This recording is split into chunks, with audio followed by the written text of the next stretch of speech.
ગીર સોમનાથના વાસોજ ગામમાં અલગ અલગ ક્લાસના વિદ્યાર્થીઓ એક સાથે બેસીને અભ્યાસ કરવા માટે મજબૂર બન્યા છે।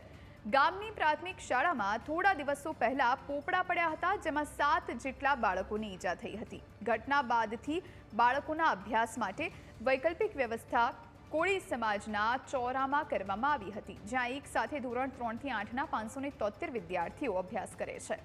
બાળકોને 2 વિભાગમાં બેસાડવામાં આવે છે, જેમાં બુદ્ધ વિહારમાં ધોરણ 3, 4, 5, 7, 8ના વિદ્યાર્થીઓ અભ્યાસ કરે છે, તો કોળી સમાજના ચોરામાં ધોરણ 1, 2 અને 6ના વિદ્યાર્થીઓને બેસાડવામાં આવે છે।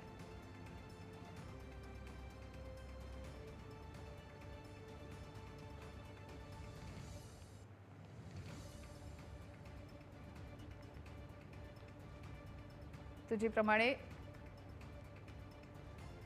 આ વિદ્યાર્થીઓ મજબૂર બન્યા છે, અલગ અલગ ક્લાસના વિદ્યાર્થીઓ એક સાથે બેસીને અભ્યાસ કરવા માટે મજબૂર બન્યા છે। ગામની પ્રાથમિક શાળામાં થોડા દિવસો પહેલા પોપડા પડ્યા હતા, જેમાં 7 જેટલા બાળકોને ઈજા થઈ હતી। ઘટના બાદથી બાળકોને એક સાથે બેસવું પડે છે। વૈકલ્પિક વ્યવસ્થા કોળી સમાજના ચોરામાં કરવામાં આવી હતી।